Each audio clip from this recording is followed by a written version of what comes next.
El Señor esté con ustedes.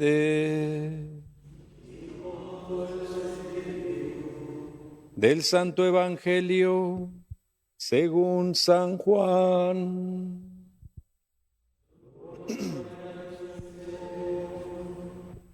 En aquel tiempo los discípulos le dijeron a Jesús: ahora sí nos estás hablando claro y no en parábolas.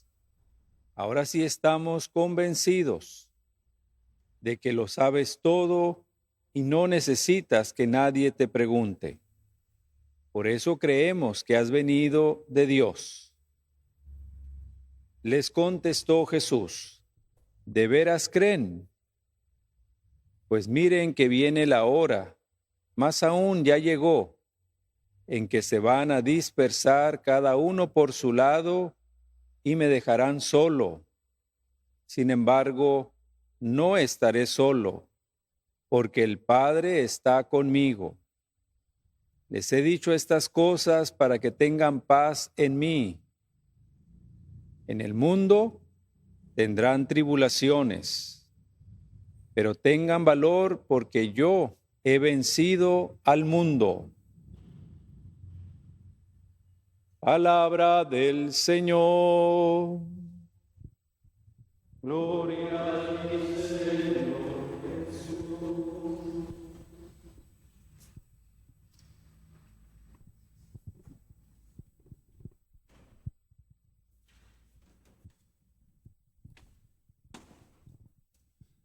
En la lectura que hemos venido haciendo del libro de los Hechos de los Apóstoles, nos encontramos a Pablo visitando ahora a la comunidad de Éfeso. Había allí una comunidad de discípulos que acostumbraban reunirse. Eran discípulos de Jesús, creían en Jesús. Y Pablo les pregunta: ¿ya recibieron el Espíritu Santo? Y ellos se quedaron sin palabras, extrañados. Ni siquiera sabemos qué cosa es eso. Ni siquiera sabíamos que hubiera un Espíritu Santo. Ni siquiera sabíamos de su existencia. En la vida de la iglesia, muchas veces hablamos de Dios, el Padre que Jesús nos mostró con sus parábolas y con su misericordia y su manera de acercarse como hermano a los demás. En la iglesia hablamos mucho del Hijo. Él es el centro de nuestra predicación. Predicamos a Jesucristo, el Hijo de Dios hecho hombre, que nos amó hasta el extremo y que resucitando de entre los muertos, Dios ha constituido Señor del universo. Pero en la iglesia, pocas veces hablamos del Espíritu Santo. Vemos muchos signos del Espíritu. Una paloma, un río de agua viva, unas llamas, aire, viento, pero poco sabemos del Espíritu Santo. En el occidente cristiano le hemos dado más importancia a las dos primeras personas.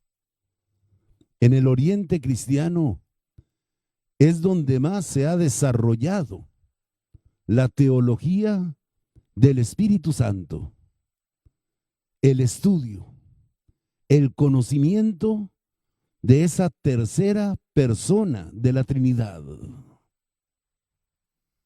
El credo que se elaboró en la ciudad de Nicea tuvo que ser completado con algunas palabras del Concilio de Constantinopla, donde los padres orientales precisamente desarrollaron la teología del Espíritu Santo.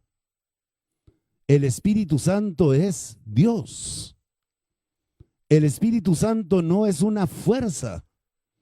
El Espíritu Santo no es una cosa. El Espíritu Santo no es una energía. El Espíritu Santo es una persona. No es algo. Es alguien. Es alguien que tiene actividad propia. El Espíritu Santo habla.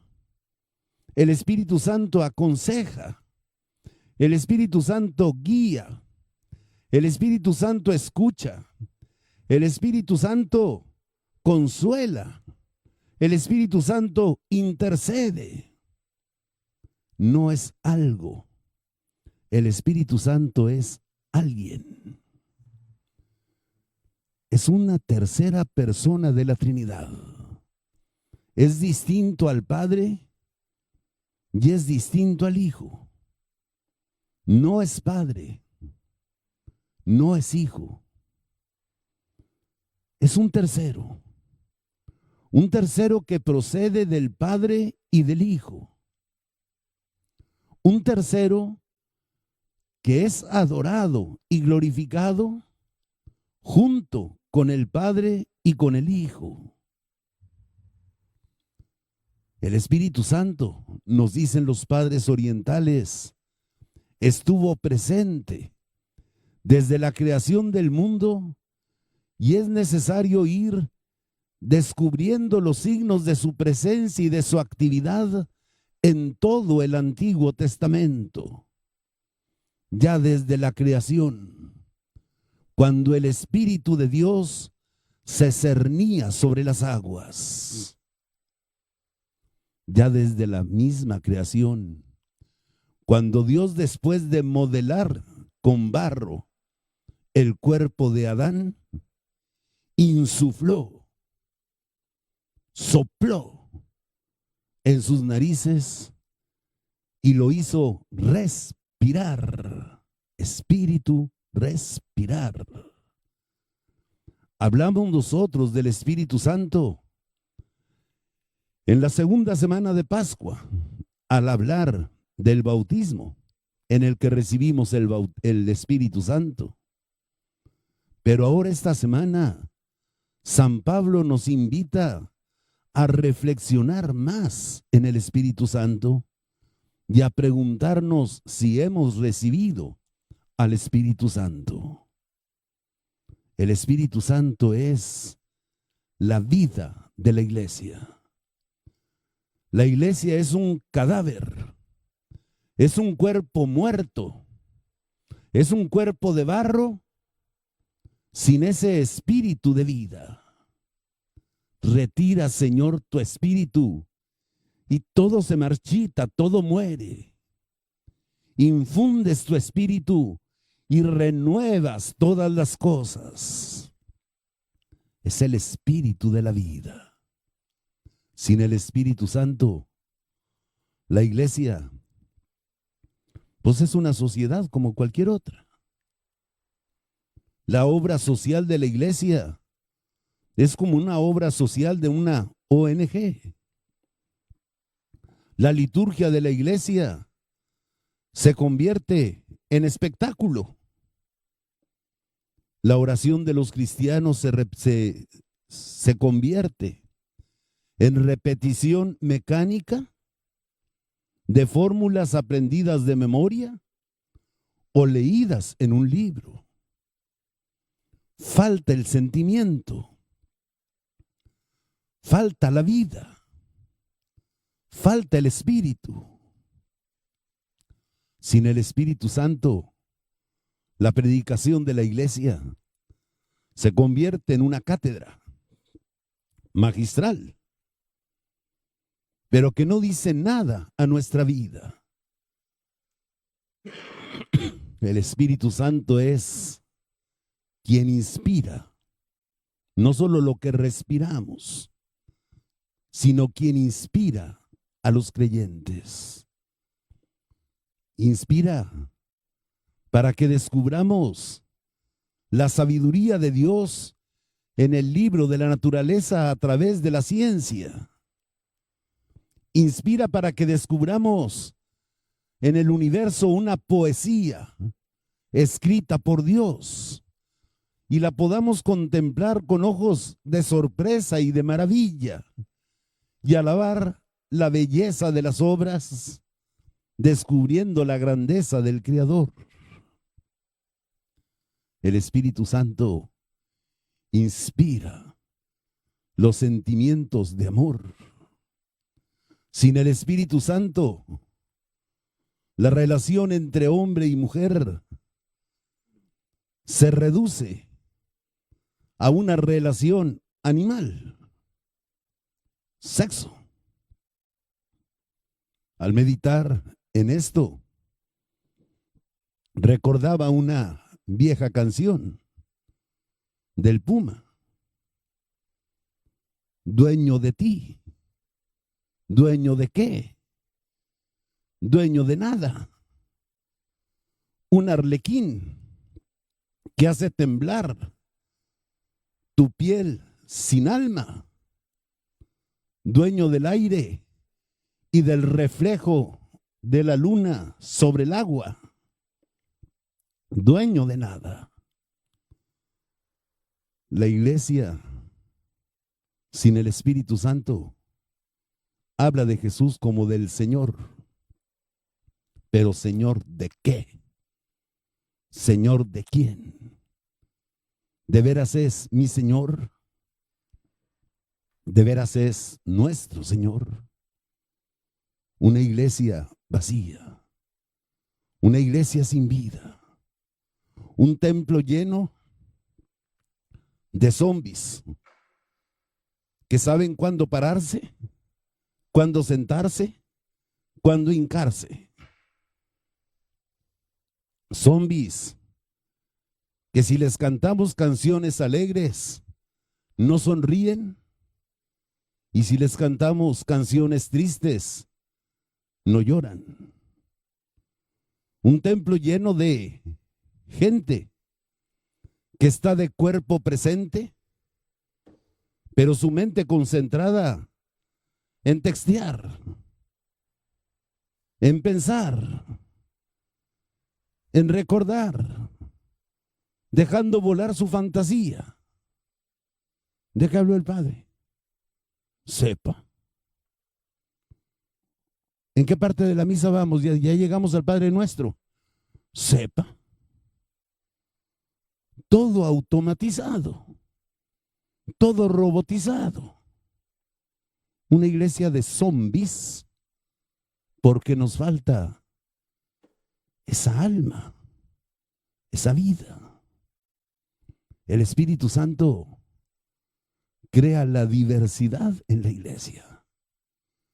Es el que hace, así como el alma, como el ADN, que un miembro se especialice para que el organismo pueda ver y lo convierta en ojo. Ese mismo ADN hace que otro órgano se especialice para que el organismo pueda escuchar y lo convierte en oído. Ese mismo ADN hace que determinadas células se especialicen para que el cuerpo pueda respirar y las convierte en pulmones. Es el mismo ADN. No hay un ADN distinto para cada cosa. Es el mismo. Él es el que crea la diversidad en la iglesia. Él es el que distribuye los carismas y los talentos, no para beneficio propio, sino para beneficio común de la iglesia. Él es el que en la diversidad crea la unidad. Él es el que, respetando la identidad de cada uno, aquello que nos hace ser yo mismo y no renunciar a lo más profundo de mi yo, me permite estar en comunión con los demás. Muchos miembros, un solo cuerpo. Me tiran una pedrada a la cabeza y sin que yo sea consciente, la mano se alza para defender la cabeza. Yo no le di órdenes a la mano. Ella se metió. Ella se metió. Así es la iglesia. Me duele una rodilla y me la sobo. Me pica un zancudo y me rasco. No le doy órdenes del cerebro. Son acciones automáticas. La unidad en la diversidad en la unidad. El Espíritu Santo es el alma de la iglesia. El alma de la iglesia. La caridad en la iglesia se convierte en sentimentalismo romántico o en filantropía sin el don del Espíritu. Es necesario profundizar en esa persona del Espíritu Santo.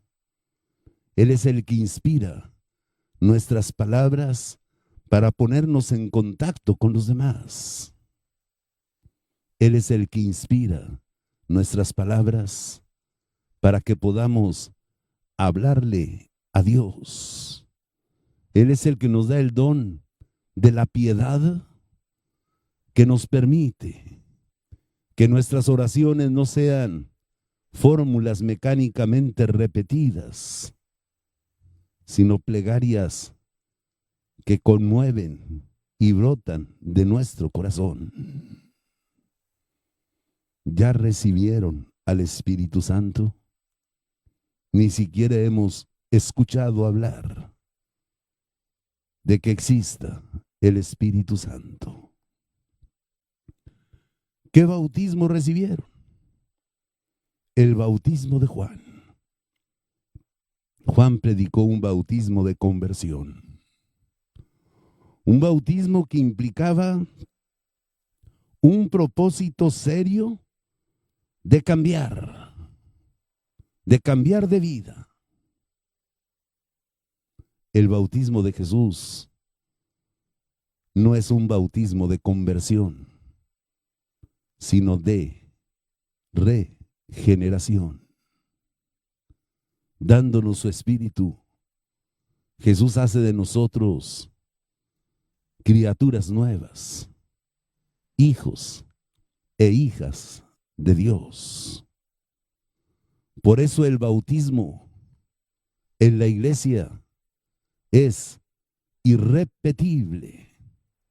Los cristianos creemos en un solo bautismo, porque sabemos que cuando Dios nos da un don, jamás nos quitará ese don. Si Él nos dio el don de la filiación, ese don es permanente, es para siempre. Yo podré renunciar a su paternidad. Yo podré decirle a Dios: tú para mí estás muerto. Ya dame la parte de herencia que me toca, quiero disfrutarla. Para mí tú ya estás muerto. Pero yo nunca estaré muerto para Él. Yo siempre seré para Él hijo, aunque yo considere que Él ya no es mi Padre. Y Él siempre estará con los brazos abiertos para recibirme. Y cuando yo regrese no me dirá: ¿no que yo ya estaba muerto para ti? No. me abrirá los brazos, el corazón y la casa. Somos hijos. En los primeros tiempos del cristianismo, cuando hubo persecuciones, sí, hubo muchos mártires que murieron antes que renunciar a su fe. Pero también hubo muchos apóstatas que por amor a la vida tuvieron miedo de enfrentar la tortura y la muerte y prefirieron escupir a Cristo y hacer sacrificios a los ídolos y hacer sacrificios en honor del emperador, del divino César, del César divinizado. Y cuando ellos querían regresar a la iglesia, los cristianos se preguntaban, ¿habrá que bautizarlos de nuevo? Ellos ya renunciaron a la fe bautismal. ¿Habrá que bautizarlos de nuevo? Y los obispos desde aquellos tiempos antiguos dijeron no.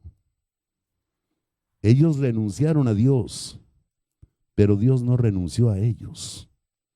Creemos en un solo bautismo. Ellos se reconcilian, pero no se bautizan, porque ya están bautizados, porque ya son hijos de Dios. Pablo vuelve a bautizar, porque habían recibido otro bautismo, no el bautismo que Jesús nos mandó, en el nombre del Padre, del Hijo y del Espíritu Santo. Pero nosotros nunca repetimos el bautismo. Eso sería como dudar de que Dios nos hubiera adoptado en serio la primera vez que fuimos bautizados. Como si Dios hubiera jugado con nosotros y nos hubiera dado a tole con el dedo. Cuando un cristiano bautizado en otra iglesia no católica, se convierte a la fe católica y está bautizado en el nombre del Padre, del Hijo y del Espíritu Santo, la iglesia no lo vuelve a bautizar. Él ya es hijo de Dios. Él es hermano nuestro. Se había separado, se había ido de casa. Ahora regresa, pero no comienza a ser hijo. Él ya era hijo. No comienza a ser mi hermano. Él ya era mi hermano. Pero cuando una iglesia no bautiza en el nombre del Padre, del Hijo y del Espíritu Santo, hay que hacer lo que Pablo. Hay que darles el bautismo de Jesús. Cuando un mormón, cuando un testigo de Jehová, cuando alguien de la luz del mundo quiere hacerse católico, hay que repetir el bautismo. Pero cuidado. Si antes de haber sido mormón o testigo de Jehová, de niño fue bautizado católico, ya no le repetimos el bautismo. Le tomamos la profesión de fe y nada más. Esa es una verdad que ignoran nuestros hermanos. Ellos nos desconocen como hermanos. Si yo quiero hacerme evangélico, metodista o bautista, me hacen bautizar, porque no me reconocen como hermano ni como hijo de Dios. Nosotros sí los reconocemos como hermanos y deseamos que algún día vuelvan a casa y se sienten a la mesa con nosotros y podernos dar con un corazón sincero el abrazo de la paz. Creemos en un solo bautismo. Eso es en lo que creemos. El Espíritu Santo, Señor, y dador de vida, el Espíritu Santo que procede del Padre y del Hijo, que con el Padre y el Hijo recibe la misma adoración y gloria, que habló por los profetas y sin el cual no existiría la iglesia. Gracias al Espíritu Santo creo en la iglesia. Una iglesia sin Espíritu Santo no es la iglesia de Jesús. Un Espíritu Santo que recibimos por el bautismo y la confirmación. Pablo bautiza a aquellos efesios y les impone las manos. Sin esa imposición de manos, la iniciación cristiana no está completa. El bautismo se completa necesariamente con la confirmación. Este año muchos niños y adolescentes por la pandemia no han podido ser confirmados. Ya estamos planeando poderlos confirmar a todos en el mes de agosto. Que vayan preparándose para esa imposición de manos, por medio de la cual recibirán al Espíritu Santo.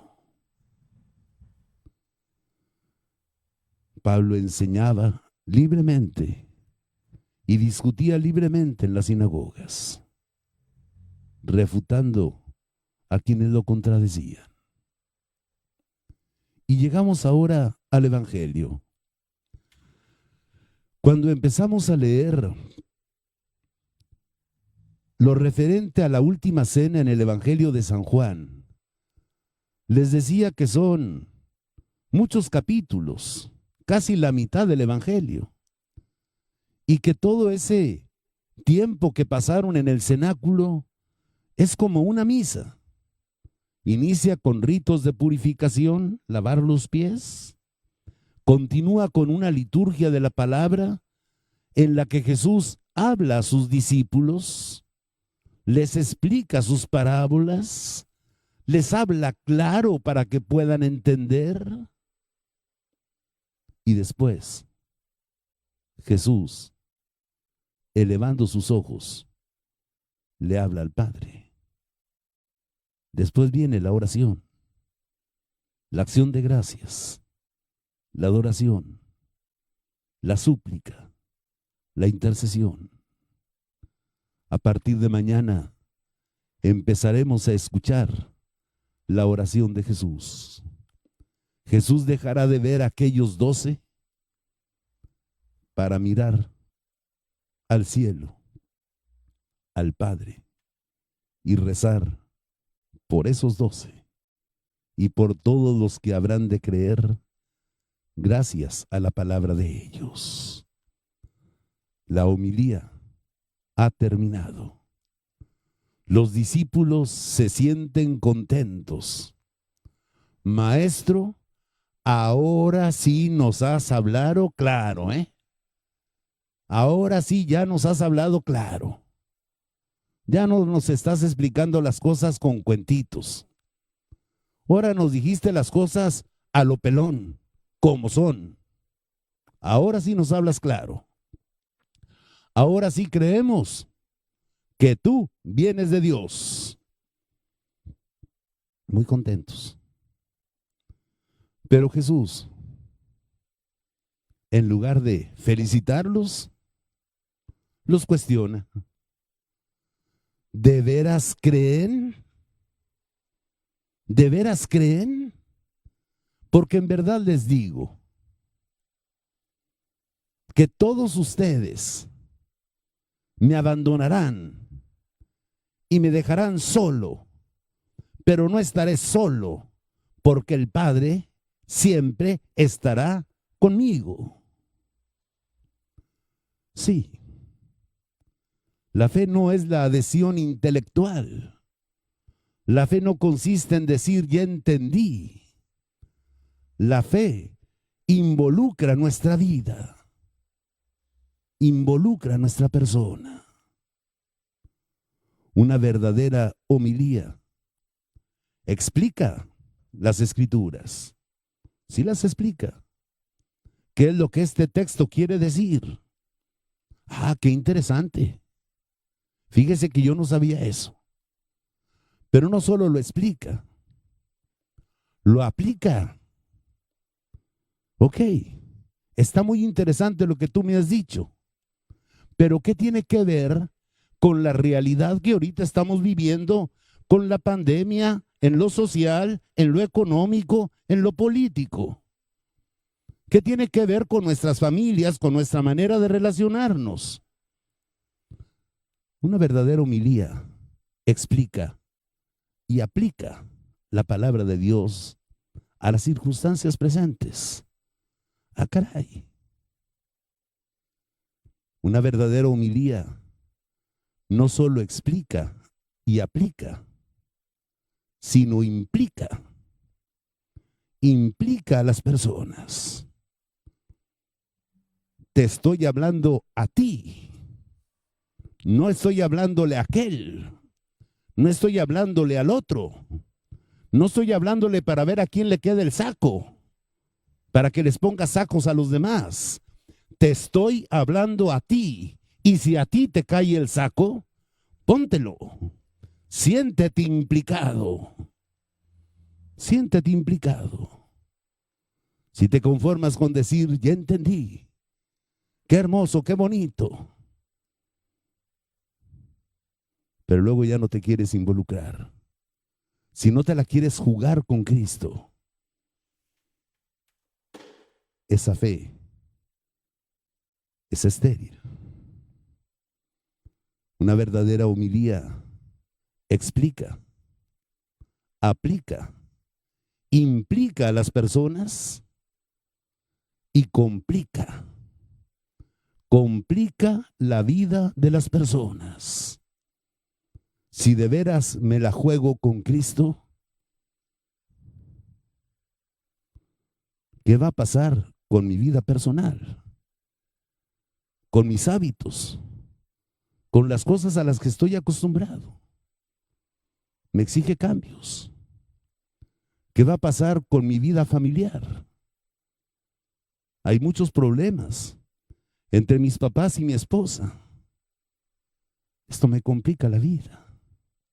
¿Seré capaz de dejar a mi padre y a mi madre? Esto me complica la vida laboral. Me están proponiendo un negocio sucio. Mi jefe me está pidiendo atacar a través de los medios de comunicación del gobierno a determinados periodistas y me amenaza con despedirme. Ya me despidió. Si quiero ser cristiano, mi vida se complica. Mi vida se complica. Si quiero ser cristiano, ¿qué tiene que ver eso con mi vida social? Tiene que ver mucho. Si quiero ser cristiano, ¿qué tiene que ver eso con mi participación política? Tiene que ver mucho. Porque si no te complica tu manera de hacer política, entonces te voy a preguntar igual que Jesús, ¿de veras crees? En verdad te digo que me abandonarás y me dejarás solo. Porque no eres capaz de dejar que te compliquen la vida. Porque quieres tener una vela a Dios y otra al diablo. Porque tienes un Señor en la iglesia y otro Señor fuera de la iglesia. La verdadera homilía explica, aplica, implica y complica. Hoy termina la homilía de Jesús. Mañana comenzará la oración de Jesús. Mañana comenzará la oración de Jesús. Pero Jesús nos pide no solo entender, no solo descubrir qué tiene que ver con el hoy, sino implicarnos y dejarnos complicar la vida por Él. Celebremos nuestra Eucaristía.